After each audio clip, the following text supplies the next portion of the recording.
यार आवाज तो बताते रहना मेरी। दो टॉपिक करेंगे, एक दो टॉपिक आधे घंटे में, with in half an hour जितना होगा, है ना। उसके बाद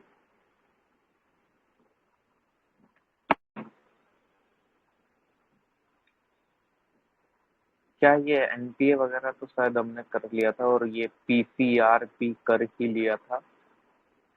ये क्या करना था?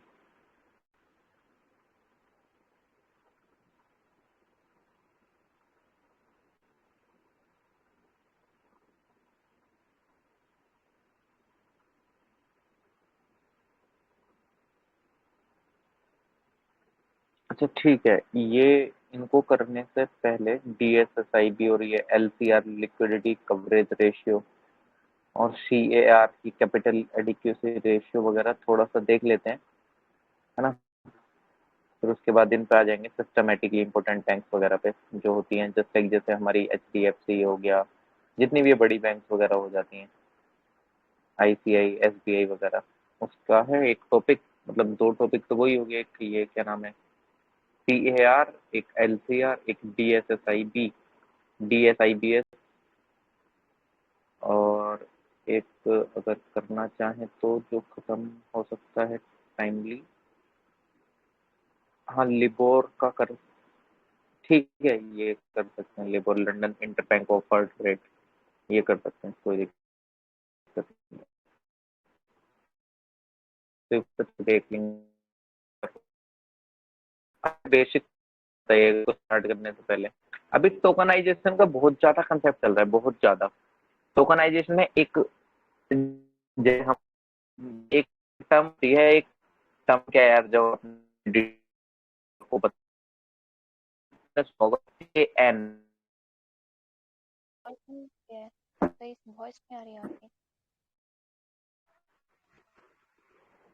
अच्छा अच्छा, ठीक है मैम, मैं एक सेकंड, मैं ये बोल रहा हूँ, कार्ड टोकनाइजेशन का कंसेप्ट आपने काफी सुना होगा, तमाम आर्टिकल्स आ रहे हैं अभी उसके ऊपर, द हिंदू में भी, और पहले से ही चल रहा है ये तो कंसेप्ट। उसमें एक टर्म आती है पैन, उस पैन की फुल फॉर्म क्या है, बेसिक क्वेश्चन है मेरा, simple. Full form of pan, PAN। उसमें पढ़ते हैं ना हम, उसमें डिटेलिंग की, इफ अगर आपको अमेजोन से टोकनाइजेशन कराना है कार्ड का, या आपको किसी भी ऑनलाइन वेबसाइट से कराना है टोकनाइजेशन, तो वो पैन की वहां पे फुल फॉर्म क्या होती है, PAN, किसी को पता है?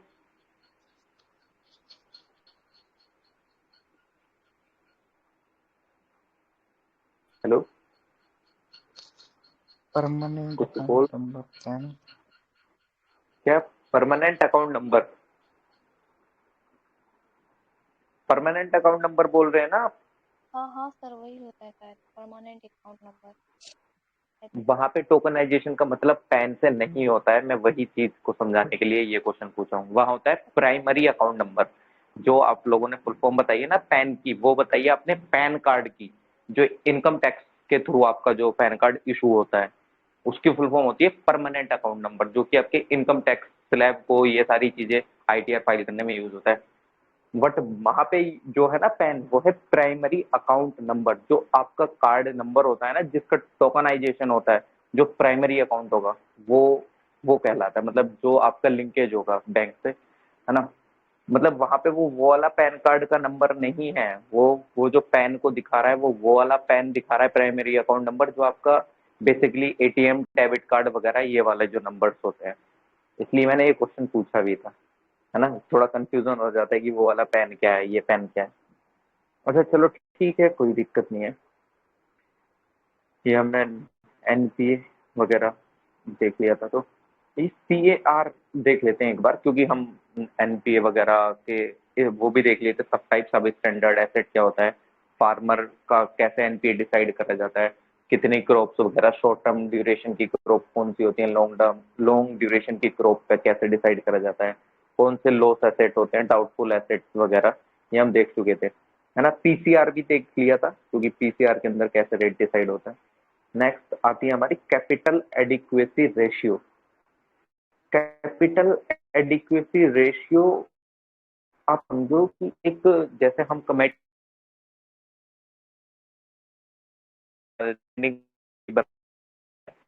कि एक शहर का नाम है स्विट्जरलैंड के, है ना?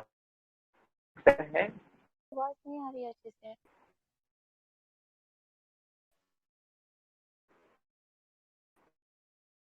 ये तो आपकी वॉइस बिल्कुल भी नहीं आ रही है सर। हेलो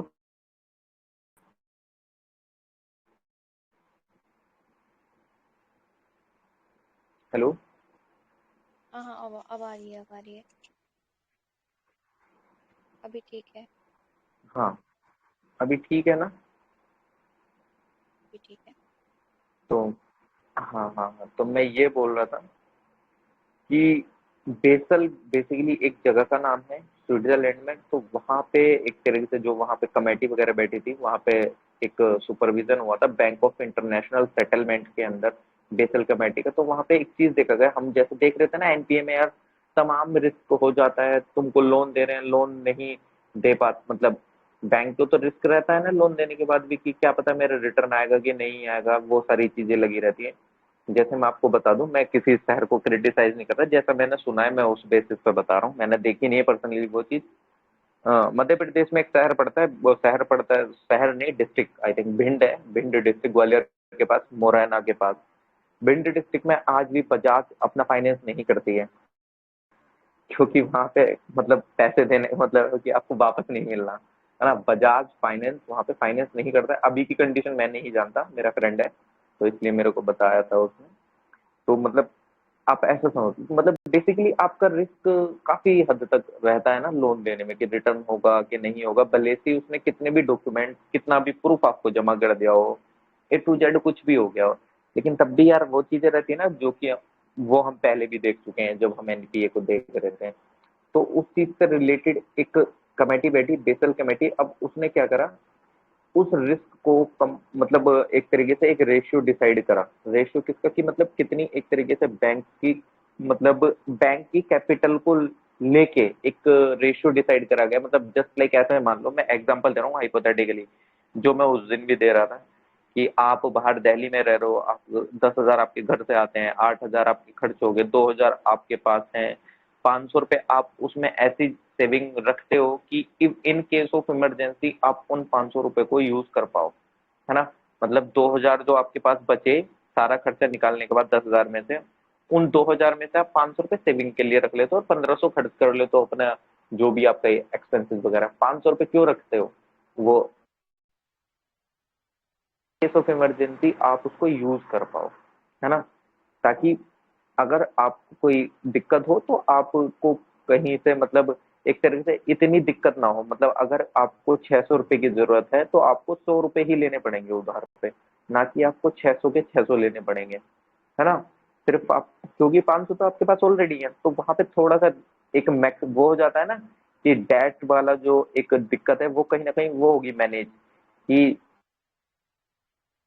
डेट 100 रुपए का होगा, है ना? सेम उसी कंसेप्ट में आप इसको समझ सकते हैं, है ना? कि ये उस बेसिकली उन, एक सेकंड रुकिएगा, मेरे को हटाना।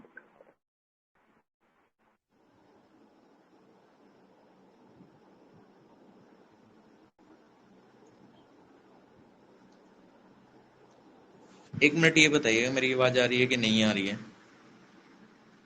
हाँ सर, अभी आ रही है।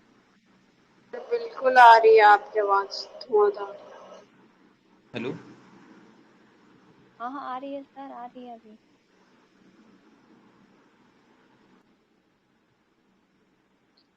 हेलो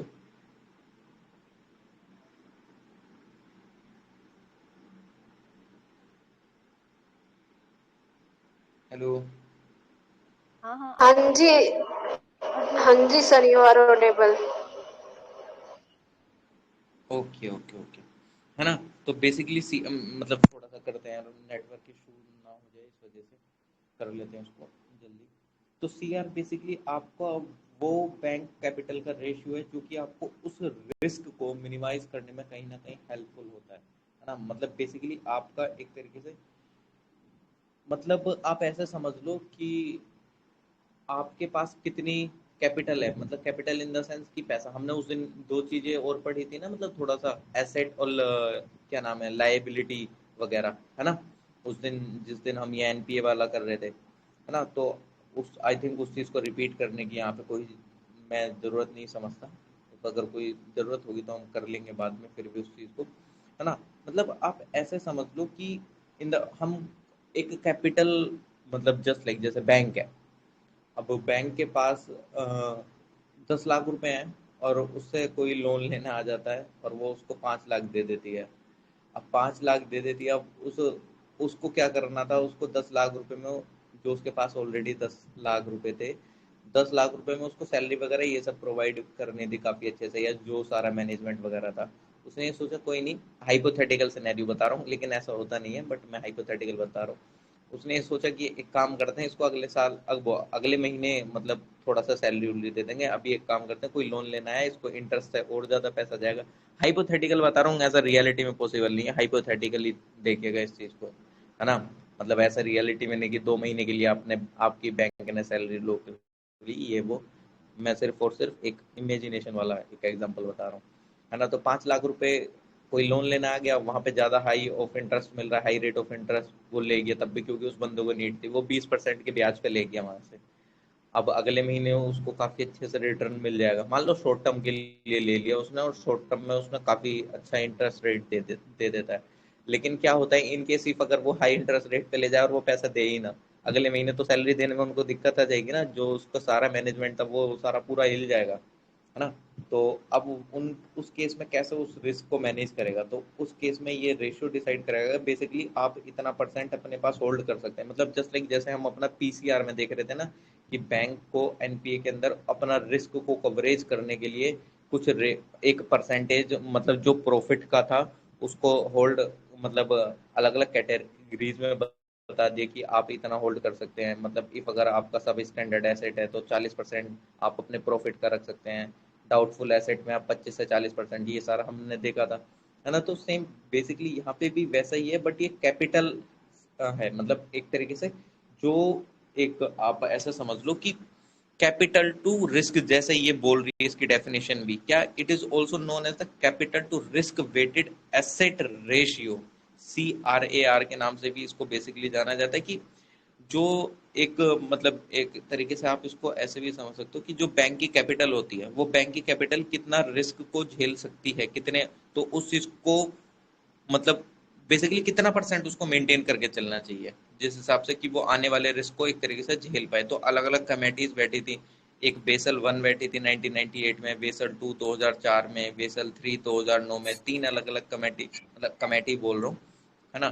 तो उसमें अलग अलग नॉर्म्स डिसाइड करे गए थे, है ना। जैसे किसी में 7%, किसी में 2%, है ना, टीयर 1 में, है ना, टीयर 2 में कुछ एक तरीके से 2% टाइप से, मतलब अलग अलग डिसाइडिंग फैक्टर्स थे इनके।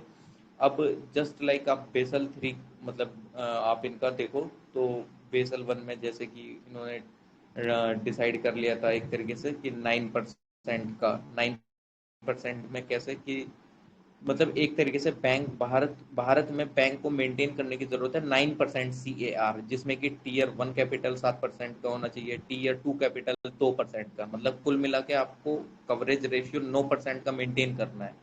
लेकिन एक सेकेंड मैं आपको एक चीज बता दूं, टीयर 1 कैपिटल क्या होता है, टीयर 2 कैपिटल वगैरह ये क्या है, वो हम इसको देखेंगे, ऐसा नहीं है कि नहीं देखेंगे। मैं सिर्फ अभी आपको एक सिंपल वो चीज बता रहा हूँ कि कैसे मतलब भारत में क्या चीज मेंटेन करने के लिए बेसिकली बोला गया।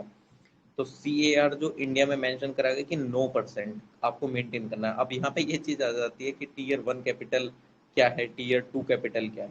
जैसे कि उसमें आ जाता है ना, जैसे हम बैंकिंग टर्म्स में देख रहे थे CRR और SLR, कि CRR में 4% तक कर लेते हैं, SLR में 17-18% तक, लेकिन CRR में सिर्फ कैश की फॉर्म में रखते हैं, SLR में आप कैश की फॉर्म में नहीं, आप दूसरी फॉर्म में भी रख सकते हैं, गवर्नमेंट सिक्योरिटीज, ट्रेजरी बिल्स, है ना, अलग अलग गवर्नमेंट बॉन्ड्स हो गए, कुछ भी हो गया टू जेड। तो सेम आप इसको एक तरीके से अगर देखना चाहें तो वैसे भी, मतलब मैं डायरेक्टली लिंक नहीं कर रहा, बट मैं बता रहा हूँ, अभी हम इसको देखेंगे थोड़ा डिटेल्ड वे में भी कि क्या है टीयर 1 कैपिटल, टीयर 2 कैपिटल वगैरह क्या है ना। तो अभी सिर्फ इतना आप समझ लो कि भारत में ये बोला गया कि आपको मेंटेन करने की जरूरत है 9% CAR, जिससे कि आप अपना काफी अच्छे से रिस्क को मेंटेन कर सकते हैं लोन वगैरह में, जो जितना भी NPA वगैरह होता है बेसिकली, है ना। और मैं एक चीज और बता दूं, जैसा कि हम स्टार्टिंग से कर रहे हैं, कुछ टॉपिक्स हम यहाँ से कर लेते हैं, मतलब राउज वगैरह से, कुछ टॉपिक हम श्री राम IAS से कर लेते हैं, कुछ टॉपिक हम क्या नाम है रमेश सिंह से कर लेते हैं, है ना। तो अलग अलग टॉपिक कवरेज है इसकी डिटेल्ड, जो हम बेसिकली अभी एक तरीके से आप ऐसा समझ लो कि एक छोटा ओवरव्यू टाइप से है ये, इतना बट ऐसा भी नहीं है कि ज्यादा ही शॉर्ट में हो गया, इतना भी शॉर्ट में नहीं है। बट हाँ, इसको डिटेल में अभी हम श्री राम IAS वाली बुक से भी देखेंगे, है ना। श्री राम IAS वाली जो बुक अभी हम उसको कर रहे थे ना, मतलब मैं बेसिकली स्टार्टिंग में ही बोल रहा था कि अलग अलग जो कहीं कहाँ जहाँ जहाँ अच्छे अच्छे सेलेक्टेड टॉपिक्स हैं, मैंने वो मतलब कर ही रखे हैं अलग से, उसी के हिसाब से हम उसको देखेंगे। और प्लस CAR को डिटेल्ड में एक बार अभी श्री राम IAS से भी देख लेंगे, है ना। बट उससे पहले एक चीज मैं आपको बता दूं कि आप एक क्वेश्चन बताइएगा, मैं एक क्वेश्चन पूछूं यहाँ पे तो, है ना, मतलब बेसिकली कि यार एक मतलब जैसे कि ये NPA हो जाता है काफी ज्यादा बैंक्स का, मतलब चाहे पंजाब नेशनल बैंक हो, चाहे SBI बैंक हो, चाहे कोई भी बैंक हो, मतलब काफी हद तक ये NPA में चली जाती है। पंजाब नेशनल बैंक जैसे पिछले साल काफी 11,000 करोड़ पता नहीं कितने के NPA में चली गई थी। SBI भी, सारी बैंक ऑलमोस्ट बेसिकली चली जाती हैं, ऐसा नहीं है। तो फिर आपने देखा होगा जो ये NBFCs वगैरह होती हैं, जो नॉन बैंकिंग फाइनेंशियल कंपनीज होती हैं, जो कि अभी हमने उनको डिटेल में नहीं देखा है, वो अभी हम आगे आने वाले टर्म्स में देखेंगे, है ना। कि जैसा आपने सुना होगा जैसे टाटा कैपिटल हो गया, या आपके जो ये लोन प्रोवाइड कर देती हैं, ऐसा नहीं बोलते कि बैंक से लोन रिजेक्ट हुआ तो आप यहाँ से लोन ले जाइए, ये वो बेसिकली ऐसे नहीं बोलते। या अपने आप मोबाइल में देखते होंगे तमाम ऐप के वो आते हैं, मतलब बेसिकली एड वगैरह की, यहाँ से लोन ले लीजिए विद इन 2 मिनट्स 10,000 का loan, with in 3 minutes 10 lakh तक का लोन लें, ये वो मतलब तमाम इस तरीके से आप देखते ही होंगे एडवर्टाइजमेंट इन सब का।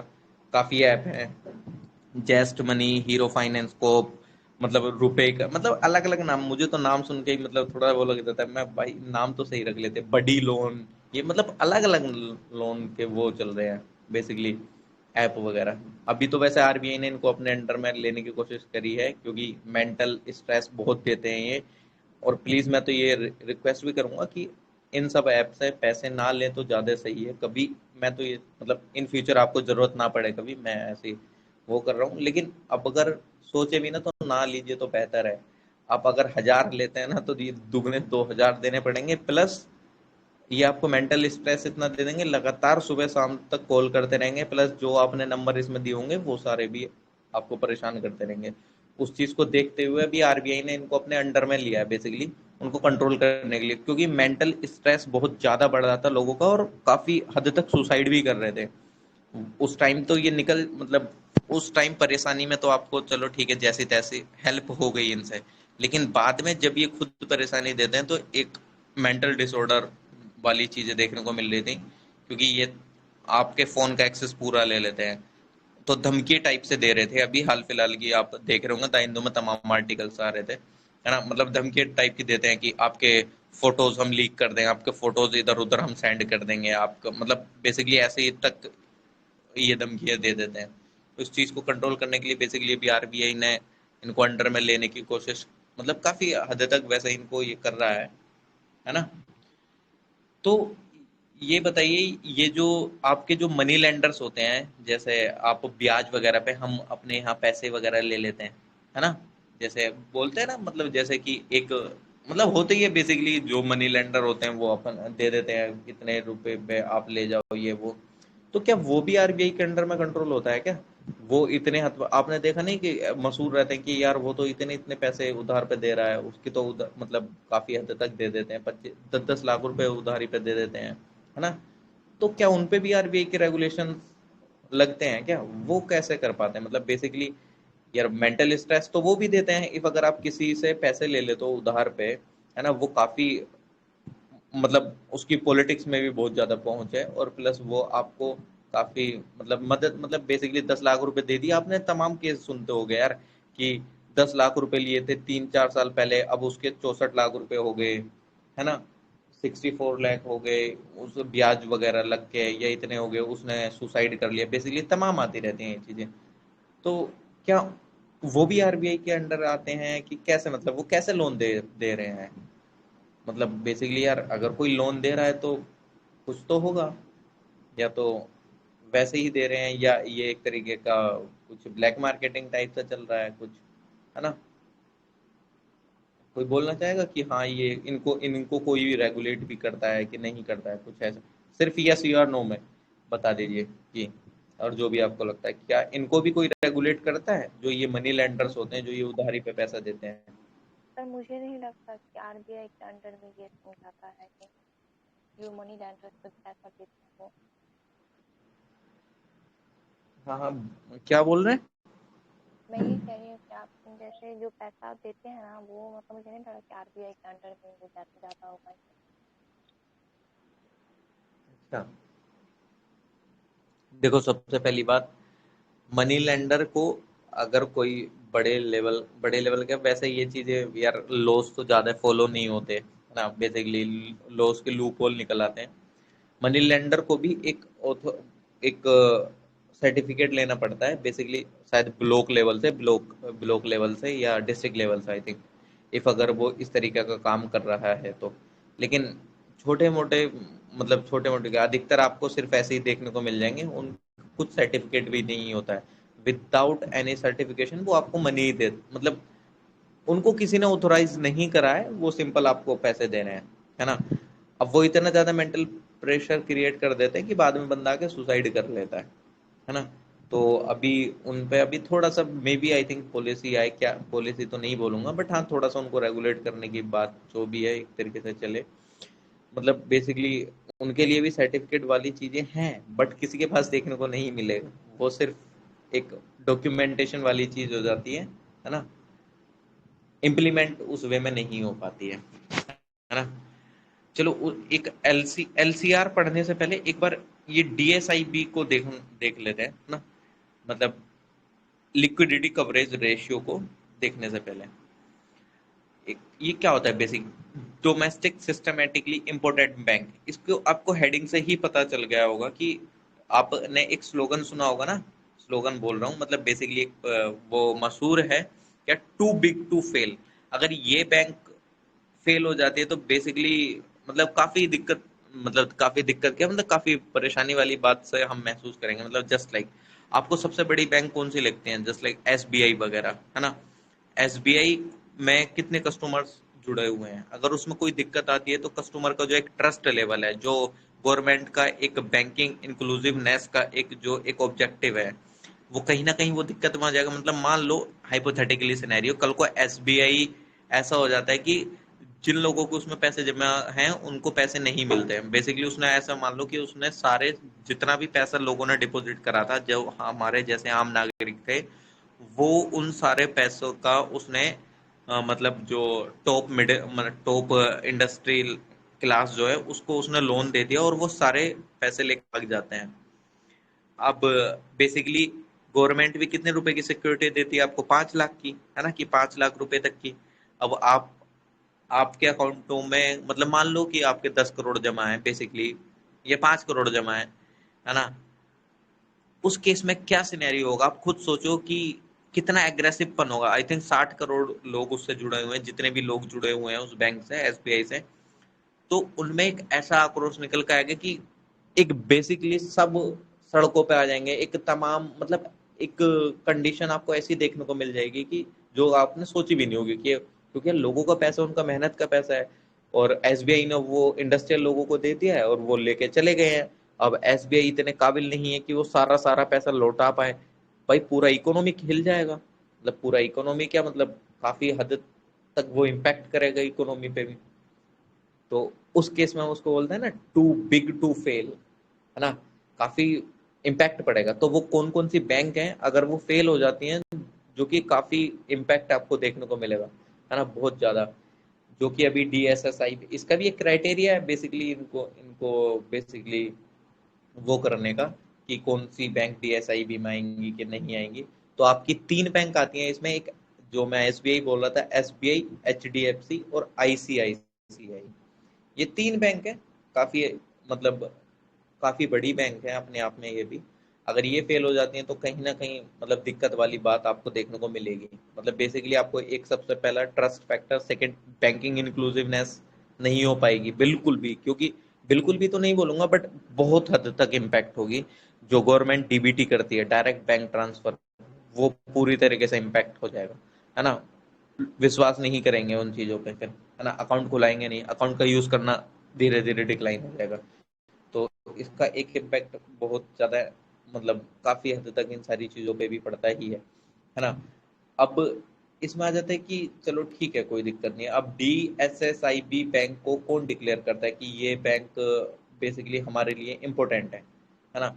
Reserve bank of India in सब बैंक, मतलब जैसे मैंने SBI का एग्जांपल दिया या HDFC का, ICICI बैंक का, इनको किसने वो करा? आरबीआई ने बताया कि ये बैंक काफी बड़ी बैंक है, मतलब बेसिकली ये हमारे लिए इम्पोर्टेंट बैंक है ना।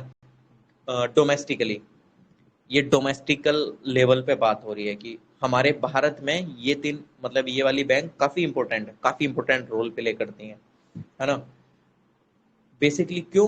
क्योंकि इन बैंक्स का मतलब बेसिकली आप ये समझ लो कि 2% GDP से ज्यादा, 2% या 2% से ज्यादा ही GDP का उनका साइज है, उन बैंक का साइज है।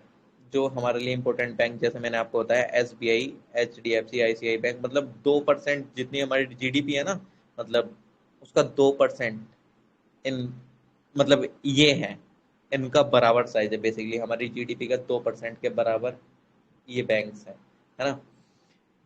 और अगर हमने जैसे डोमेस्टिकली देखा कि भाई डोमेस्टिकली ये वाली बैंक्स इंपॉर्टेंट है, तो ग्लोबली हमारे लिए कौन सी बैंक इंपॉर्टेंट है, वो कौन डिक्लेयर करता है?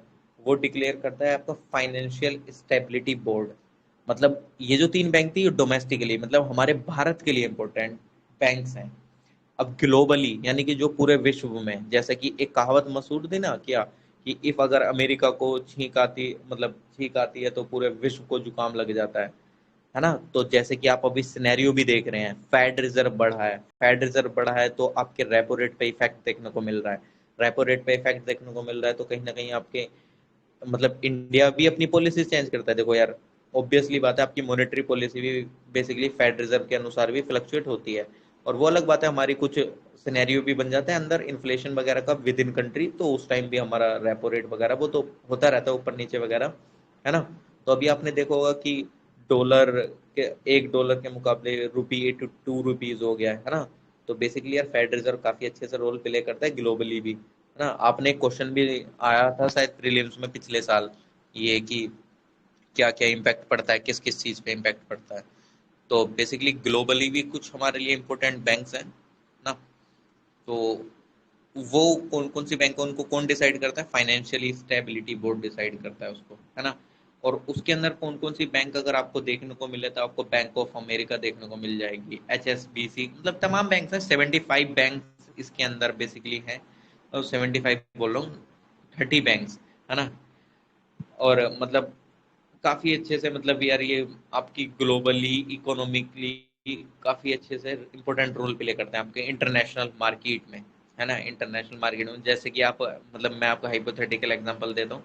मतलब आप वो है ना स्विस बैंक में कितना पैसा है भाई, मतलब कितना पैसा है इम्पोर्टेड है, बहुत ज्यादा, है ना। जितने भी ब्लैक, मतलब मैं डायरेक्टली टारगेट नहीं कर रहा, लेकिन आपको भी पता है वो चीज और मेरे को भी पता है ना। तो कितना हद तक उसमें पैसा है ना लोगों का, जिसका भी है ना। तो वो भी एक तरीके से यार अगर मतलब काफी, मान लो वो सारा पैसा मार्केट में रिलीज हो जाता है, तो जो हम सिनेरियो पढ़ते हुए आ रहे हैं, मनी सप्लाई बढ़ी, डिमांड ज्यादा होने लगी, सप्लाई कम हो रही है, इन्फ्लेशन वाली सिचुएशन आ जाएगी, है ना। एक हाइपोथेटिकली बता रहा हूँ, ऐसा कभी होगा नहीं कि सबको वो स्विस बैंक से पैसा निकाल के सबके हाथों में प्रोवाइड कर दिया जाए कि इतने इतने रुपए आपको दे दिए जाते हैं, ठीक है। वो वाली सिनेरियो गलत भी हो जाएगा एक इकोनॉमी के लिए, कि इफ अगर आपके हाथों में पैसे भी आ जाते हैं तो, है ना। तो वो चीज़ तो एक अलग हो गई, उसको भी चलो ठीक है। ये आई थिंक आपको समझ आया होगा कि किस तरीके से इनके क्राइटेरिया भी हैं, कि क्या क्या क्राइटेरिया किस किस बेस पे आपको ये डिसाइड करा जाता है कि ये बैंक आएगी इसके अंदर कि ये बैंक नहीं आएगी, है ना। अच्छा वैसे ये बताओ मेरी आवाज आ रही है कि नहीं आ रही है? आ रही है सर, आ रही है, आपका क्या? अच्छा ठीक है।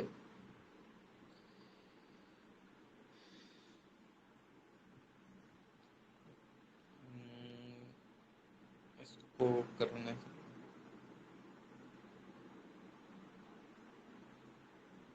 अच्छा ठीक है, ये इतना इतना वो नहीं है। बेसिकली आपको प्रीलिम्स के हिसाब से इसमें पता ही चल गया होगा कि ये आईसीआई बैंक, ये सारी चीज़ें, इतना आई थिंक मैं इतना नहीं समझता कि, ठीक है कोई नहीं। अच्छा ये एक लिबोर होता है, लिबोर क्या होता है? ये London interbank offered rate. Basically ये आपका पता है क्या है?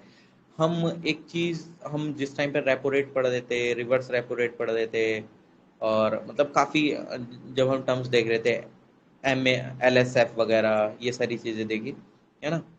तो आप खुद सोचो यार, अगर बैंक को पैसे की जरूरत पड़ती है तो बेसिकली वही हम, वही repo rate, reverse repo rate, ये सारी चीज देखें, मतलब रिपीट करने का मैं कोई वो अभी सेंस नहीं समझता, है ना, उस चीज को।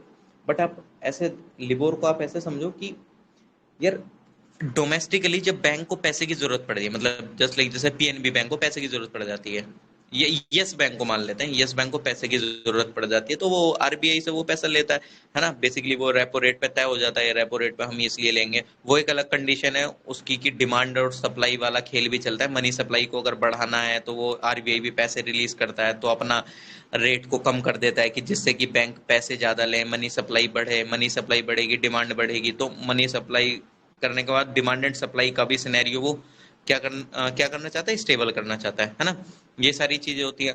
अब जो इंटरनेशनल लेवल पे बैंक्स रहती हैं वो आपस में अगर पैसे ले मतलब लैंड कर रही हैं एक दूसरे को, तो वहां पे भी तो कुछ रेट डिसाइड होगा ना, कि ऐसे थोड़ी विदाउट रेट कोई भी, मतलब विदाउट इंटरेस्ट रेट कौन देता है पैसे, मतलब बेसिकली यार दूसरा वाला तो हमेशा ये सोचेगा ना कुछ फायदा हो मेरे को तभी तो मैं उसको पैसा दूंगा।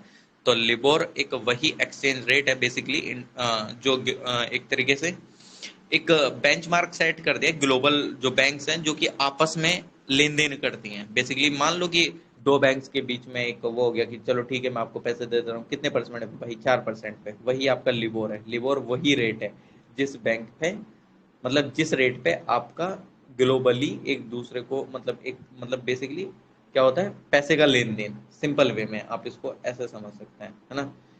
और मतलब यार ये काफी सारी चीजें इसमें अगर देखा जाए तो मतलब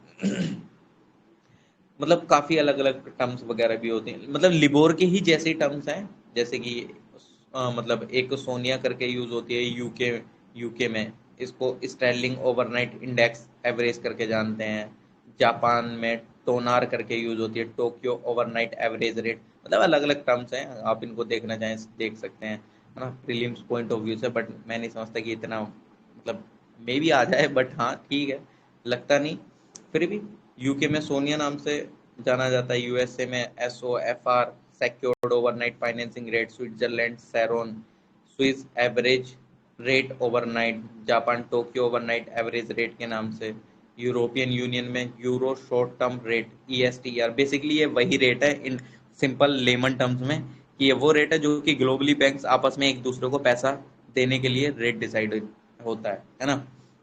तो वो वाली चीज, मतलब बेसिकली इफ अगर कोई इंडिया इंडिया अगर पैसे दे रहा है मतलब श्रीलंका की बैंक को, तो वहां पे जो रेट डिसाइडेड हो जाएगा, मान लो उसका नाम मैं हमने कुछ और दे दिया, है ना, है ना, मतलब मान लो यूपीएससी दे दिया उसका नाम, कुछ भी है, बेसिकली ए टू जेड एक हाइपोथेटिकली एग्जांपल मैंने आपको बताया, है ना।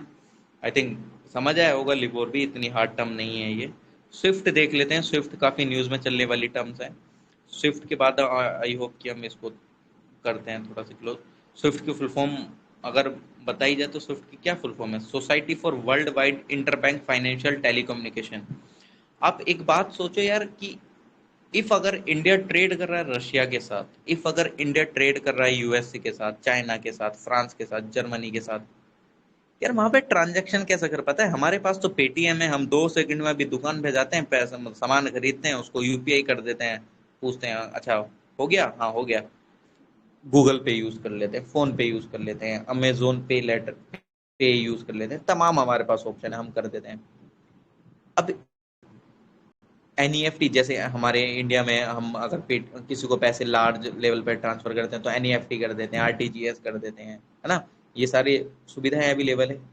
इफ अगर इंडिया को, जो इंडिया ने इंपोर्ट करा है इन सब कंट्रीज से, उसको अगर पेमेंट करना तो कैसे कर पा रहा है भाई, मतलब किस वे में उसको कर पा रहा है, कहाँ से डिटेल आ रही है, बैंक डिटेल किसकी आ रही है ना, कैसे बैंक डिटेल आ रही है, किसके नाम पे वो है, किसके नाम पे, मतलब हम यूपीआई करते नाम आ जाता है ना कि अच्छा ये नाम है, इस नाम से आपका है, ठीक है कोई दिक्कत नहीं है।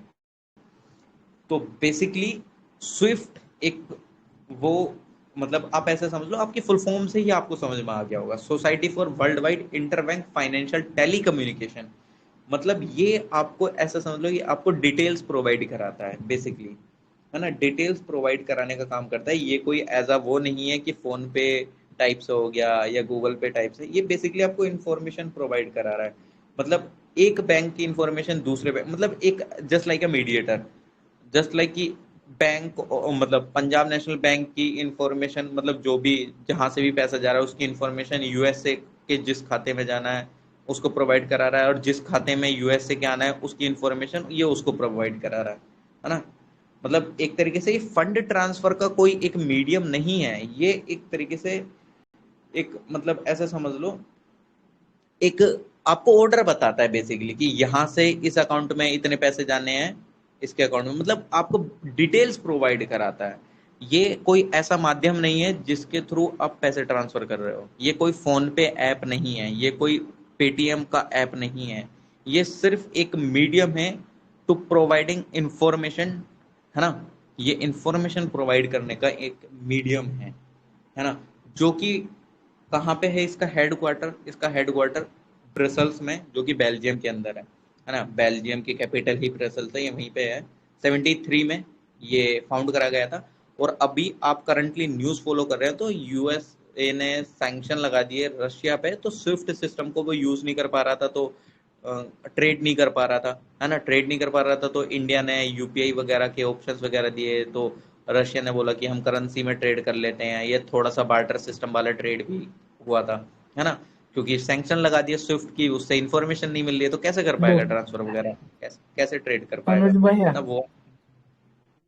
स्विफ्ट अकाउंट और वस्त्र अकाउंट में क्या फर्क होता है? एक सेकंड, इको इको हो रही है, मैं अभी अभी अभी पूछूंगा, बहुत ज्यादा इको आवाज हो जाती है अभी इस टाइम पे। मैं जस्ट अभी आपका वो लूंगा अभी डाउट जो आपका है ना, इको हो जाती है, sorry for this, but echo हो जा रही है, मेरे को समझ नहीं आता है ना। तो बेसिकली आप सिंपल वे में इसको ऐसा समझ सकते हैं कि इसका प्रोसेस हम देखेंगे, थोड़ा सा प्रोसेस लंबा हो जाएगा, थोड़ा खिंच जाएगा ये, लेकिन मैंने आपको अभी सिंपल एक चीज बताने की कोशिश करी, ये सिर्फ आपको जस्ट लाइक इंफॉर्मेशन प्रोवाइडर की तरह आपको काम करता है ना। तो इसका जो काम करने का तरीका है वो हम कल देखेंगे कि किस तरीके से ये काम कर पाता है बेसिकली, मतलब कैसे कैसे डिटेल्स वगैरह शेयर होती हैं, है ना। थोड़ा सा प्रोसीजर है, लंबा सा है, खींचेगा थोड़ा, बट कोई नहीं, देख लेंगे, क्योंकि ये न्यूज़ में भी चल रहा था अभी बहुत ज़्यादा, तो थोड़ा सा ज़रूरी भी बन जाता है ना। क्योंकि ज़रूरी कैसे बन जाता है, मेंस का क्वेश्चन डायरेक्टली वो हो जाएगा कि यार आप खुद सोचो एक बार को, मतलब जो मैंने आपको चीज़ बताई उसी उसी चीज़ को सोचना।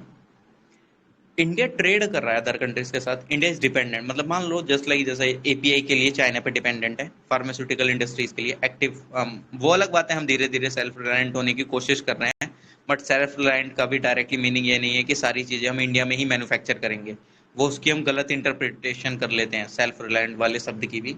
इफ अगर आपको उसकी डेफिनेशन विद क्लैरिटी ये सारी चीजें पढ़नी है, योजना पढ़िएगा पिछले साल की अगस्त या जुलाई के आसपास की, उसमें काफी अच्छे से वो चीज कवर भी है ना। अब क्या होता है क्वेश्चन, मतलब स्विफ्ट को लेके ही, इफ अगर मेंस का क्वेश्चन हम देखा जाए, ये थोड़ा इंपॉर्टेंट बन जाता है ना, मेंस के हिसाब से भी थोड़ा सा, कि इफ अगर इंडिया डिपेंडेंट है इंपोर्ट जैसी चीजों के लिए, मतलब क्रूड ऑयल के लिए डिपेंडेंट है अरब कंट्रीज पे, अरेबियन कंट्रीज पे, ये रशिया से आपके हेलीकॉप्टर्स वगैरह के लिए मतलब थोड़ा सा डिपेंडेंट है, डिफेंस रिलेटेड सेक्टर के लिए, है ना, थोड़ा बहुत इसराइल से टेक्नोलॉजी वगैरह आ रहे हैं, या मतलब ए टू जेड टोटल कुछ भी, या राफेल वगैरह जैसे फ्रांस वगैरह से आया। इफ अगर कल को यूएसए सैंक्शन सेम लगा देता है इंडिया पे, हाइपोथेटिकली सिनेरियो, है ना, हाइपोथेटिकली इंडिया की तो खस्ता हालत हो जाएगी, वो कैसे कर पाएगा ट्रेड, मतलब लोगों की ही जरूरत पूरी नहीं कर पाएगा। बेसिकली आप ऐसा भाई इंडिया की आबादी 121 करोड़ है, यहाँ अगर यूएसए की आबादी कम है as compared to India, I think 20 1 crore के आसपास जितनी भी होगी। इंडिया में इफ अगर यूएसए में 5 पार्ले जी पैकेट की जरूरत है, तो वहीं इंडिया में लगभग 10 पैकेट्स की जरूरत होगी। तो इंडिया में जो अवेलेबिलिटी है चीजों की वो जल्दी जल्दी खत्म हो रही है, स्टॉक जल्दी जल्दी खत्म होगा। इंडिया को ट्रेड करने की जरूरत है, बट यूएसए ने वो लगा दिया सैंक्शन, तो इंडिया की तो जनता तो भूखी मर जाएगी। जस्ट लाइक जैसे हम पाम ऑयल वगैरह इंपोर्ट कर रहे थे मलेशिया वगैरह से, इंडोनेशिया वगैरह से, if same type of sanctions हमारे इंडिया पे लग जाते हैं तो कल को तो भयावह कंडीशन आ जाएगी। डिफेंस सेक्टर में भी काफी अच्छे से मतलब दिक्कत देखने को मिलेगी। इंटरनली ही जो डोमेस्टिक पीपल हैं वहां पे भी देखने को मिलेगी चीजें। तो उस केस में हमको क्या करना चाहिए? तो वो वाली चीज आती है, क्या हमको रिलाय करना चाहिए, सारी कंट्रीज को रिलाय ही करना चाहिए स्विफ्ट पे या अदर चीज पे, या कुछ एक ऑल्टरनेटिव जैसी चीज भी रखनी चाहिए? इफ अगर ऐसी कंडीशन आ जाती है तो उस केस में तो सामने वाली कंट्री भूखी मर जाएगी, है ना, अगर वो ट्रेड पे ही डिपेंडेंट है ना, क्योंकि सारी चीजें सबके यहाँ तो नहीं होती, कहीं पे गेहूं हो रहा है तो कहीं पे चावल अच्छा हो रहा है, तो सब एक दूसरे ट्रेड करती हैं, और यूएसए सैंक्शन लगा देता है, तो वहां दिक्कत वाली बात आ जाती है। इफ अगर कोई कंट्री ट्रेड पे ही डिपेंडेंट है तो उस केस में क्या करेंगे, है ना। तो एक मेंस का क्वेश्चन तैयार हो जाता है बेसिकली यहाँ से, है ना। चलिए ठीक है, करते हैं इस चीज को भी डिस्कस कल, क्योंकि थोड़ा सा लंबा खिंच जाएगा फिर ये। चलो ठीक है, अभी 1 सेकंड में स्टॉप कर देता हूँ।